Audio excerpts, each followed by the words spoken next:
Many thanks again for joining us on the program TMI Monday. We get our conversation segment started right now, right away, with the SUG president.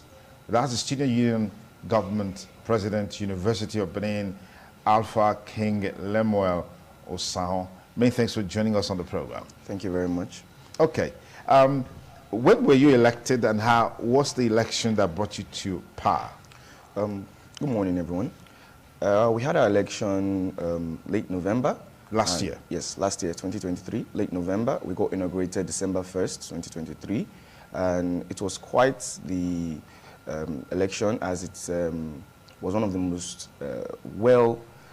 politically inclined election University of Benin has seen in recent years. And we find that students were actively engaged and found their roots seated deep in politics and the politicking of the school. Fantastic. So what do you think gave you victory? What were those things that you think influenced students to elect you? Well, the influence of students in my election cannot be undermined. And personally, to me, I believe that it's majorly the students' interest, their dedication, their commitment. A large part of our campaign was actually from their end.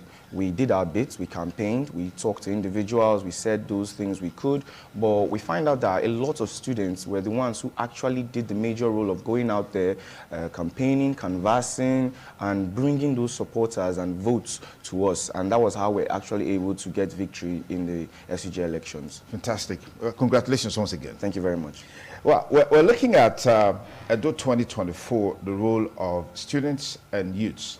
This is quite a major talking point because students, as we know, and the youths generally play pivotal role in election. Unfortunately, in years gone by, it's always been in the negative. But part of what we're doing is to have a very positive disposition of youths in EDO 2024.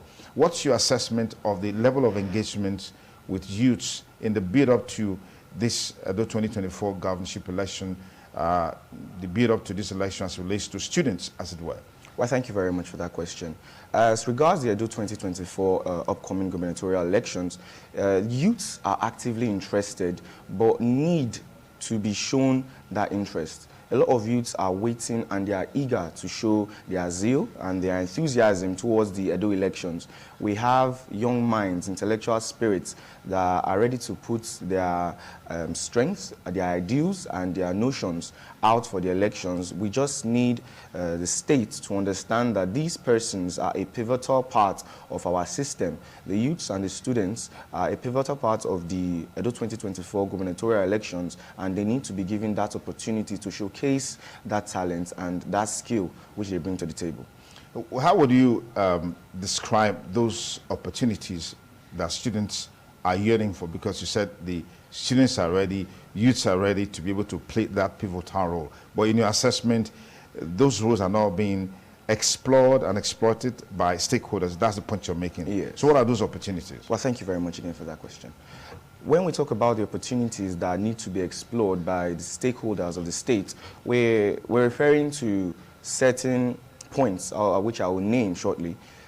We need to understand that this EDO 2024 election, it goes beyond just coming out to exercise our voting rights and our electoral rights. We are advocating to bring out the intellectual, the creative, the active, and the ready youths of Edo State, the students of our student community who are ready to bring themselves out. And a few points we can go by is, first of all, we need to understand that there is a power of a youthful mind. The power of the youth is so important in our society today because each and every youth out there, like we always say, are future leaders of tomorrow. And it is important we begin to pick out those future leaders and put them in the workforce.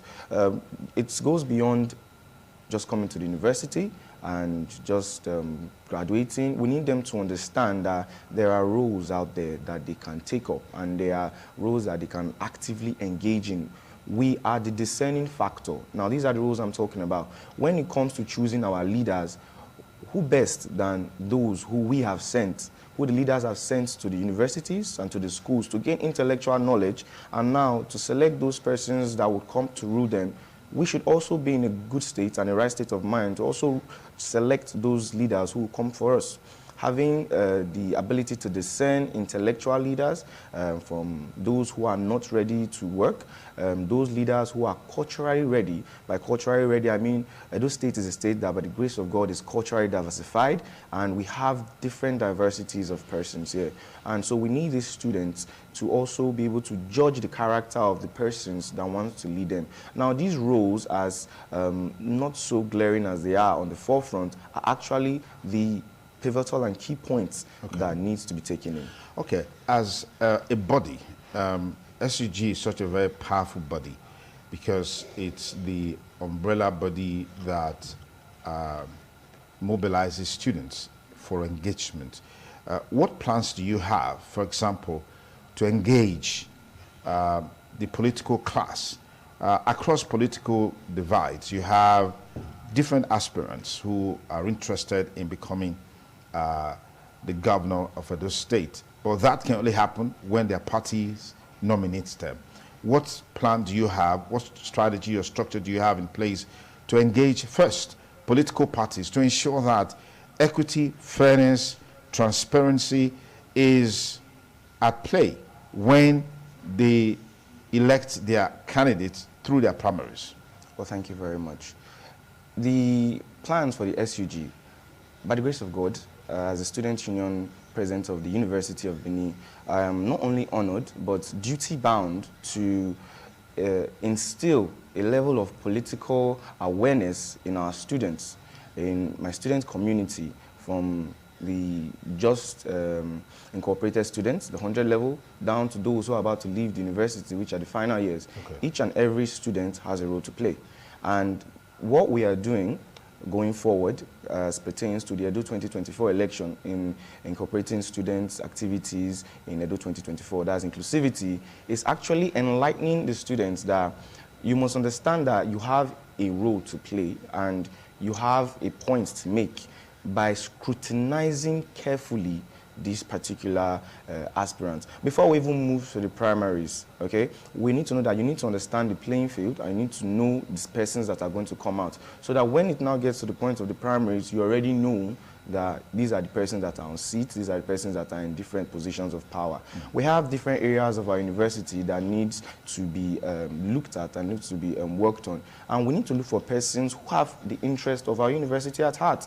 We have our student loan schemes, we have scholarship applications, we have grants, we have bursaries, the Edo State bursaries.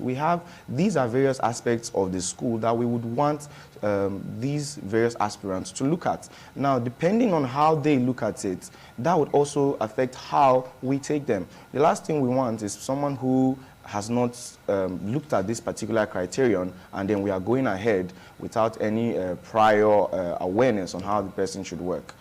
Yes, thank you very much. If you just joined us, it's TMI, lovely Monday morning on the ITV network. Our guest today is the SUG President, University of Benin, and our special focus is on Edo 2024, the role of youths and students. Of course, we know they play a key role in any election. Over the years, we've always had the youths and even students on the wrong side of an electoral process where they get involved in thuggery, violence, snatching of ballot boxes, and all of those things. What's your take on this as a message as we move towards the election proper? Thank you very much again. First, I must say that we shun any form of electoral violence and electoral malpractice at the University of Benin. We do not engage, nor do we support or endorse it in any way. Electoral violence and malpractice over the years has shown to have no positive benefit on our society, on the students, on the youths, the citizens. It is only a way to mar and impair the actions of the aspirants and the state at large. We do not encourage it, and we send out messages every day. We give out warnings, we give out text, we give out seminars to encourage students and to make them aware that there is a better way to pass across your message. There is a better way to relate with the person who you have your support for. And that way does not involve violence, nor does it involve actually doing anything that would go against the electoral guidelines or principles. Because by following the duly noted principles that have been laid down, we are able to have a successful and peaceful election, similar to the one I had in my school, where we had one of the most peaceful SUG elections that we have seen in recent years. Fantastic. So, who is your ideal candidate that should take over from Governor Godwin Obaseki this 2024? Who fits that? Well, thank you for the question. My ideal candidate is the candidate who is able to fulfill these various tasks that I have outlined. My ideal candidate is that candidate who is able to attend to the needs of the youths and the students in our community. He is that candidate who is able to critically examine what we need as a student body, as a student community, and youths of Edo State. Because I would always like to say that the politics that we are talking about here goes beyond the four walls of the university, it goes beyond the SUG, and it extends into the states.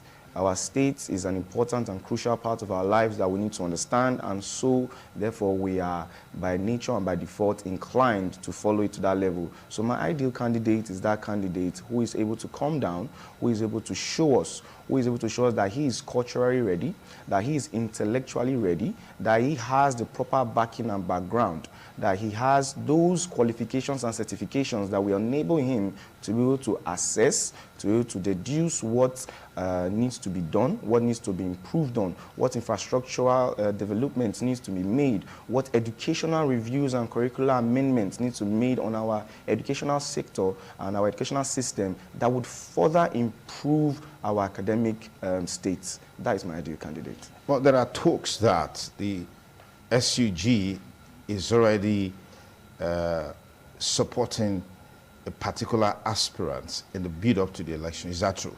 Well, that is not true. So what is the truth? Well, the truth is that the SUG has not laid out a support, nor have they flagged out a support to any particular aspirant in the upcoming gubernatorial elections. It's normal where you have rumors going up and around. It's to be expected, but we must point out that the majority of these rumors are just there to facilitate things that are not to be. We spoke about electoral malpractices and the not so common norms that should be done. So these are one of those things that you experience and you see around during electoral processes. Is it because these aspirants, they've not reached out to the SUG, or is it because the SUG is playing its role as a stakeholder that is open to everybody? Well, not necessarily. The aspirants reaching out to the SUG, we do, like I said, we also have a role to play by scrutinizing these persons we want to govern us. So at every point in which we are given the opportunity to interact with these persons, we take it.